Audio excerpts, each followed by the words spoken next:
Welcome to SK statistics tutorial. Today topic వచ్చేసి CGL first 2023 tier 1లో first షిఫ్ట్లో జరిగిన క్వశ్చన్ పేపర్ యొక్క ఆర్థమెటిక్ క్వశ్చన్స్ చూద్దాం. ఓకేనా, ఆర్థమెటిక్ క్వశ్చన్స్ ఎక్కడి నుంచి స్టార్ట్ అంటే 50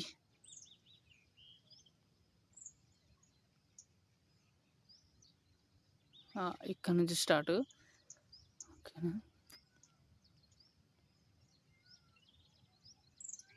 ఓకేనా.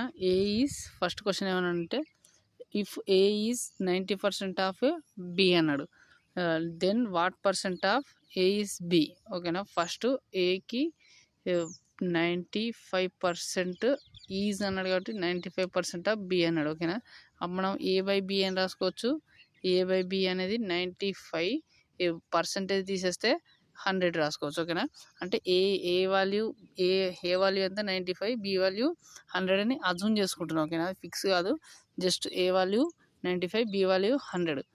అయితే వాడు ఏమంటుండు, what percent of A is B అన్నాడు. ఓకేనా, what percent of A is B అన్నప్పుడు ఏం చేయాలంటే ఈజ్ బై హాఫ్ అని రాస్తానట్టు. ఓకేనా, ఇట్లాంటి క్వశ్చన్ అడిగినప్పుడు ఈజ్ బై హాఫ్ రాయాలి. ఈజ్కి ముందే ఉంది బి కదా, బి బై ఏ ఇంటూ 100 అన్నట్టు, ఇంటూ 100. ఏ బి వాల్యూ ఎంత 100, ఏ వాల్యూ ఎంత 95 ఇంటూ 100. ఓకేనా, ఏ ఈజ్ బై హాఫ్. ఇట్లా what percent of A is B అని అడిగినప్పుడు మనం తీసుకోవాల్సింది ఏంటంటే ఈజ్ బై హాఫ్ అని తీసుకుంటాం.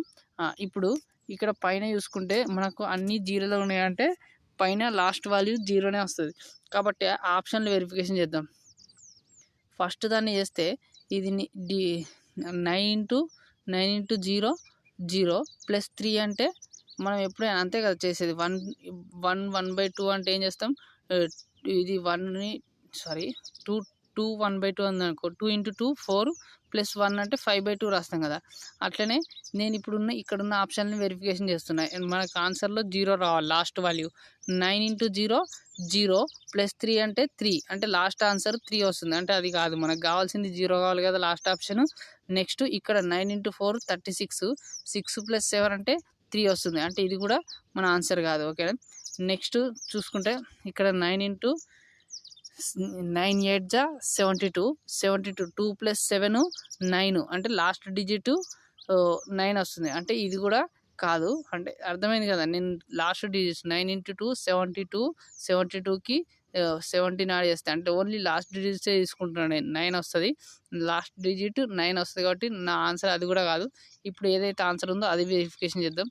9 ఇంటూ 5 45 ప్లస్ 5, 45 ప్లస్ 5 అంటే 50, అంటే లాస్ట్కి 0 వస్తుంది. మన ఆన్సర్లో కూడా లాస్ట్కి 0నే ఉండాలి కదా, అందుకని చెప్పి మన ఆన్సర్ ఇది కదా, లాస్ట్కి 0నే ఉండాలి కాబట్టి అదే మన ఆన్సర్ అవుద్ది. ఓకేనా, అది చేసే ప్రాసెస్. ఓకేనా, ఇది ఇక్కడ గుర్తుపెట్టుకోవాల్సింది what percent of A is B అంటే ఈజ్ బై హాఫ్ ఫార్ములా గుర్తుపెట్టుకోవాలి.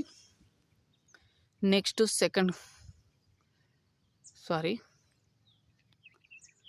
ఇక్కడనే సెకండ్ క్వశ్చన్.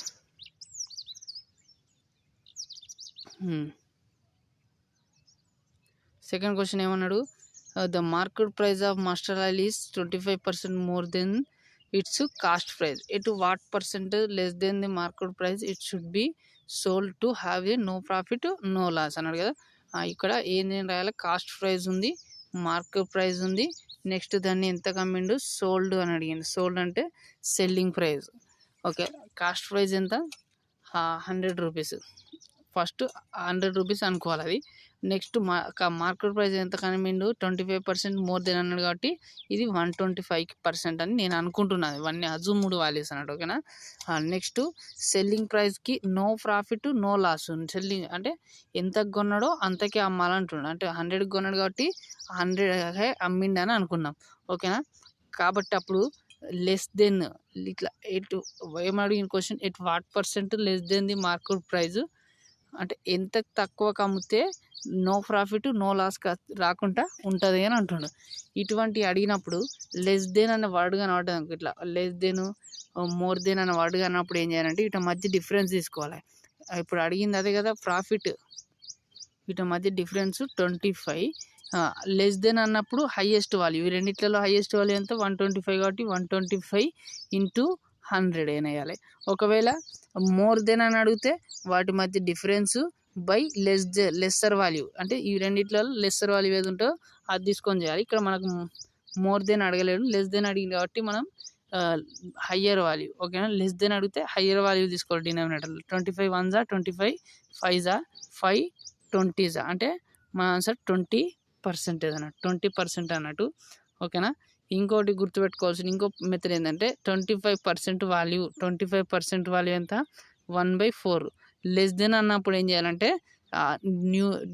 న్యూమరేటర్ని తీసుకొచ్చి డినామినేటర్కి, లెస్ దెన్ అన్నప్పుడు న్యూమరేటర్ని తీసుకొచ్చి డినామినేటర్కి యాడ్ చేయాలి, ఇంటూ 100 చేయాలి. ఇంటూ 100 చేస్తే ఇట్లా చేసినా కూడా 20% వస్తుంది, ఓకేనా.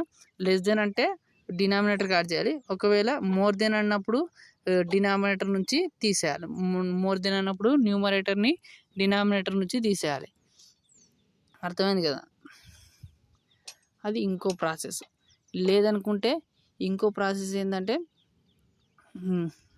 25% అన్నప్పుడు 25% మోర్ దెన్ అన్నప్పుడు compulsory no profit no loss రావాలంటే 20%. ఈ రెండింటి యొక్క రిలేషన్షిప్ అన్నట్టు ఇది గుర్తుపెట్టుకోవాలి. కొన్ని రిలేషన్షిప్స్ ఉంటాయి, అవి నేను క్వశ్చన్స్ని బట్టి ఎక్స్ప్లెయిన్ చేస్తాయి.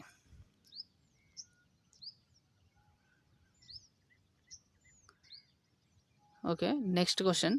ఏ complete the piece of work in 25 days, ఓకేనా. 25 daysలో ఏ కంప్లీట్ చేసిండట. నెక్స్ట్ సేమ్ వర్క్ని బి ఎన్ని రోజుల్లో చేసిండు? 30 daysలో చేసిండు. Next the work on alternative days, అంటే ఏ ఇవాళ అంటే ఫస్ట్ స్టార్టింగ్ ఏ చేసిండు అనుకో, తర్వాత బి చేస్తారు అన్నట్టు. నెక్స్ట్ ఇప్పుడు ఏ బి రెండు కలిపి ఎన్ని రోజులు చేసిన వరకు 5 days చేసిండు. 5 days చేసిన తర్వాత ఏ అన్నట్టు లీవ్ అయిపోయిండు, వర్క్ నుంచి వెళ్ళిపోయిండు అన్నట్టు.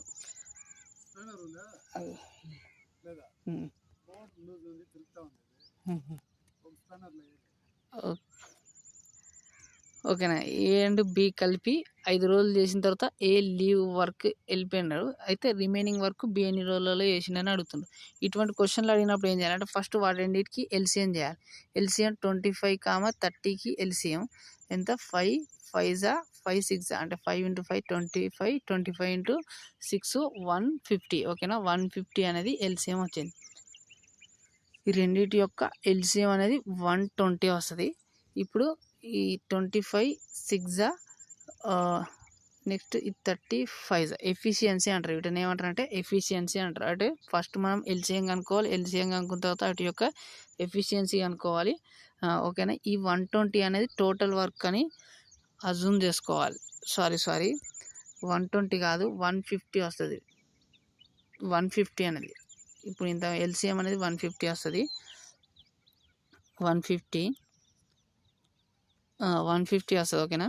ఎల్సిఎం 150 కాబట్టి అది టోటల్ వర్క్ అవుద్ది. అప్పుడు ఎఫిషియన్సీ ఏ యొక్క ఎఫిషియన్సీ అంటే 6, బి యొక్క ఎఫిషియన్సీ అంటే 5 అన్నట్టు, ఓకేనా. నెక్స్ట్ ఏం చేయాలంటే ఇప్పుడు ఈ ఎన్ని రోజు ఫస్ట్ ఏ స్టార్ట్ చేసిండు, తర్వాత బి చేస్తాడు, తర్వాత మళ్ళీ ఏ స్టార్ట్ చేస్తాడు, తర్వాత బి చేస్తాడు, అట్లా 5 days చేసిరని చెప్పిండు. 5 days చేసిన తర్వాత ఏ అన్నట్టు వెళ్ళిపోతాడు. అంటే ఫస్ట్ ఏ యొక్క ఎఫిషియన్సీ ఎంత? 6, నెక్స్ట్ బి యొక్క ఎఫిషియన్సీ 5, తర్వాత 6, తర్వాత 5, తర్వాత 6, అంటే ఫస్ట్ రోజు 6 చేస్తాడు, సెకండ్ రోజు 5 చేస్తాడు, ఫస్ట్ రోజు 6 5 అట్లా చేస్తే మొత్తం ఎంత అవుతుంది అంటే 6 11 17 22 28, ఓకేనా. 28 వర్క్ అయిపోయింది 5 రోజులకి. 5 రోజులకి ఎంత అయిపోయింది? 20 days వర్క్ అనేది 5 daysకి 20 days వర్క్ అయిపోయింది. అంటే మనం టోటల్ వర్క్ ఎంత అర్థం చేసుకున్నాం? 150 కదా, అందులోకి 28 తీసేస్తే మిగిలింది 122. ఈ 122ని ఎవరు చేయాలి? ఏ అనేటోడు లెఫ్ట్ అయిపోయిండు. ఈ మిగిలింది ఎవరు? బి అనేటోడు. బి అనేటోడు రోజుకి ఎంత చేస్తాడు? 5 parts చేస్తాడు, అంటే ఓకేనా. 122 అంటే మిగిలిన వరకు 122/5. ఇప్పుడు దాన్ని సింప్లిఫై చేయాలి. దాన్ని సింప్లిఫై చేసిన నడుస్తుంది, లేదనుకుంటే ఆప్షన్ ప్రకారం వెళ్ళినా కూడా నడుస్తుంది, ఓకేనా. ఇప్పుడు సెకండ్ ఆప్షన్ చూద్దాం. 5 5 అంటే లాస్ట్ డిజిట్ ఎంత రావాలి? 2 రావాలి కదా. 5 5 25 + 2 అంటే 7 వస్తుంది. అది కాదు మన ఆన్సర్, ఓకేనా. నెక్స్ట్ ఇక్కడ 5 5 25 + 3 అంటే 28 వస్తుంది. లాస్ట్ డిజిట్ 8 వస్తుంది, అంటే ఇది కూడా కాదు, ఇది కాదు, ఓకేనా. నెక్స్ట్ తర్వాత ఇక్కడ చూసుకుంటే 5 4 20 + 3 చేస్తే 23 వస్తుంది, అంటే లాస్ట్ డిజిట్ 3 వస్తుంది, అంటే అది కూడా మన ఆప్షన్ కాదు. ఒకసారి మన ఆన్సర్ అయినా ఇది చూద్దాం. 5 4 20 +2 అంటే 22 వస్తుంది. మన ఆన్సర్లో కూడా లాస్ట్ డిజిట్ 2 ఉంది, ఇక్కడ కూడా 22 వస్తుంది. కాబట్టి థర్డ్ ఆప్షన్ అనేది మన ఆన్సర్ అవుతుంది. ఓకేనా, అది ప్రాసెస్. నెక్స్ట్